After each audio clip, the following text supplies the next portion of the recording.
शादी के बाद रीमा का फोन आता है। हेलो सुहानी, रीमा बोल रही हूँ। रीमा कैसी है तू? शादी के बाद तो तू मुझे भूल ही गई। जयपुर का मौसम कैसा है? सुहानी मैं जयपुर में नहीं, दिल्ली में हूँ, मायके में, इसीलिए तो तुझे फोन किया है। तुझसे मिलने का बहुत मन था। क्या तू दिल्ली आई हुई है? चल मैं थोड़ी देर में तुझे मिलने आती हूँ। सुहानी रीमा को मिलने जाती है, पर वो रीमा के ससुराल की बातें सुनकर घबरा जाती है। क्या तुझे ससुराल में इतना काम करना पड़ता है? तो और क्या, शादी के बाद तो मेरी लाइफ बहुत ही बंद सी गई है। वही सुबह 5 बजे सोकर उठो, फिर घर के सारे काम करो, दिन भर सास ससुर ननद सबके ताने सुनो। इतना करने के बाद भी कोई 2 मीठे बोल नहीं बोलता। हर चीज में टोका टाकी करना। मेरी सास तो इतनी तेज है कि हर समय मेरे पीछे पड़ी रहती है। जरा देर के लिए फोन पकड़कर बैठूं तो 10 बातें सुना देती है कि तू फोन में लगी है, कोई काम नहीं करती। इतना फोन में लगना अच्छा नहीं होता, इतना टीवी देखना अच्छा नहीं होता। मुझे तो तेरी बातें सुनकर डर लग रहा है।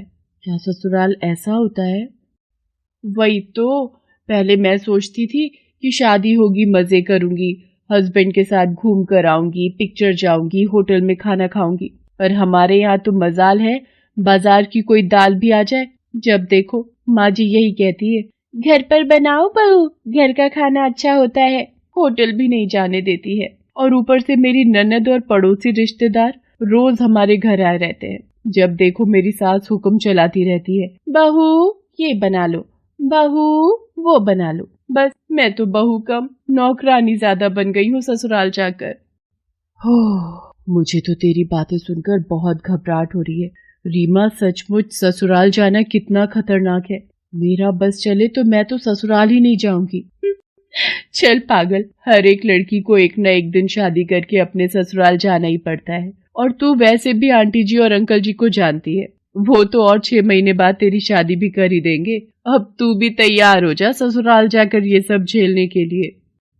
रीमा की बातें सुनकर सुहानी बहुत डर गई थी। उसने तो ठान लिया था कि वो ससुराल नहीं जाएगी, पर उसके मम्मी पापा उसके लिए लड़का देख रहे थे। सुहानी बेटा, तुझे कितने लड़के दिखाए, पर तुझे कोई लड़का पसंद क्यों नहीं आता है? कल मिस्टर भाटिया का लड़का मोहित, वो तो देखने में बहुत अच्छा था और उसका काम भी बहुत अच्छा था, फिर तुमने उससे रिश्ते के लिए मना क्यों कर दिया? मम्मी, मुझे शादी नहीं करनी है। रीमा कह रही थी कि शादी के बाद जल्दी सोकर उठना होता है। यहाँ पर तो मैं 12 बजे तक बेफिक्र सोई रहती हूँ। तुम मुझे बार बार आकर उठाती हो, पर मुझे कोई डर नहीं होता क्योंकि मेरी माँ मुझे उठा रही होती है। और तुमसे तो मैं लड़ झगड़ भी लूंगी, पर वहाँ तो मैं बिल्कुल अकेली हो जाऊंगी। ऐसा नहीं है सुहानी, ससुराल ही बेटी का असली घर होता है और बेटी को अपने ससुराल को ही एक ना एक दिन अपना घर बनाना होता है। और फिर धीरे धीरे एक दिन ऐसा आएगा जब मैं तुझे बुलाती रहूंगी और तू मुझे कहेगी कि मम्मी मेरे पास टाइम नहीं है, मैं अपने परिवार में व्यस्त हूँ। पता है, ऐसा ही होता है। नहीं मम्मी, मेरे को नहीं जाना। मैंने बोल दिया ना, मेरा मन नहीं है अभी शादी का। मुझे अपनी लाइफ को बांधना नहीं है। सुहानी बिटिया कहाँ है? ये देख, मैं तेरे लिए गरम गरम छोले भटूरे लेकर आया हूँ। पड़ोस में हलवाई की एक नई दुकान खुली है। मैंने सोचा तू सोकर उठ गई होगी, तो इससे बढ़िया गरम गरम नाश्ता और क्या होगा। चल अब जल्दी से उठ जा और खा ले। देखा मम्मी, यहाँ आप मेरा कितना ख्याल रखते हो। मेरे कहे बिना मेरे सामने इतनी चीजें हाजिर हो जाती हैं। क्या ये सब वहाँ होगा? मुझे अपने मम्मी पापा को छोड़कर कहीं नहीं जाना है। पापा, मम्मी को बोलो ना मुझे अभी शादी नहीं करनी है, मुझे आप दोनों के पास ही रहना है। अच्छा ठीक है, मत करो अभी शादी भाई, पर एक बार मेरे दोस्त सुदर्शन, जो कि यहीं दिल्ली में ही रहते हैं, उनके बेटे गगन से तो मिल ले। अगर लड़का पसंद ना आए तो तू उसी समय मना कर देना। सुहानी लड़के को देखने के लिए मान जाती है। लड़के वाले सुहानी को देखने आते हैं। सुहानी बेटा, तुम इतना घबरा क्यों रही हो? तुम तो हमें बहुत पसंद आई हो। भाई साहब, हमें ये रिश्ता मंजूर है। आपकी बिटिया बहुत प्यारी है। सुहानी गगन के साथ छत पर बात करने के लिए चली जाती है। सुहानी, तुम इतना घबरा क्यों रही हो? अगर तुम किसी और से प्यार करती हो तो मुझे कह सकती हो। मैं अभी नीचे जाकर इस रिश्ते से इनकार कर दूंगा। नहीं, ऐसी कोई बात नहीं है। मैं बस आपसे एक सवाल करना चाहती हूँ। आप सब सुबह कितने बजे सोकर उठते हो? अब क्या ये कैसा सवाल है सुहानी? बताइए तो। जब तक आप इस सवाल का उत्तर नहीं देंगे तब तक मैं शादी के लिए हाँ नहीं कहूंगी। अब पापा मम्मी को सुबह जल्दी उठने की आदत है, पर मैं वही 8 बजे तक सोकर उठता हूँ। अभी सुहानी गगन के साथ बात कर ही रही थी कि तभी उसकी माँ बुलाने आ जाती है। सुहानी बेटा, तुम्हारे पापा तुम्हें नीचे बुला रहे हैं। सुहानी की बात अधूरी रह जाती है। सुहानी के पास ऐसा कोई कारण नहीं था जिससे कि वो इस शादी के लिए मना कर सके। लड़का भी अच्छा था और सुहानी अपने पापा के दोस्त के घर ही शादी होकर जा रही थी, तो उसके माता पिता को भी परिवार को लेकर कोई चिंता नहीं थी। सब कुछ अच्छे से निपट गया और सुहानी की शादी गगन से तय हो जाती है। शादी में रीमा भी पहुंचती है। देखा, बड़ा कहती थी ससुराल नहीं जाएगी, अब तू भी फंसी गई ना अपने ससुराल वालों के चंगुल में। अब देखना, तेरी रात की नींद और दिन का चैन उड़ गया, समझ। रीमा, मैं पहले से बहुत डरी हुई हूँ। अब तो जले पर नमक मत छिड़क। आज मेरी शादी है, प्लीज आज तो मेरी टांग मत खींच। चल नहीं खींच रही टांग, आ मेरे साथ फोटो तो खिंचवा ले। सुहानी मन में न जाने कितना डर लेकर ससुराल पहुंचती है। उसके मन में यही सवाल चल रहे थे कि वो अपने ससुराल में कैसे रहेगी। सब कुछ बदल गया था। उसके मम्मी पापा आसपास नहीं थे। नए चेहरे सास ससुर के रूप में उसके सामने थे।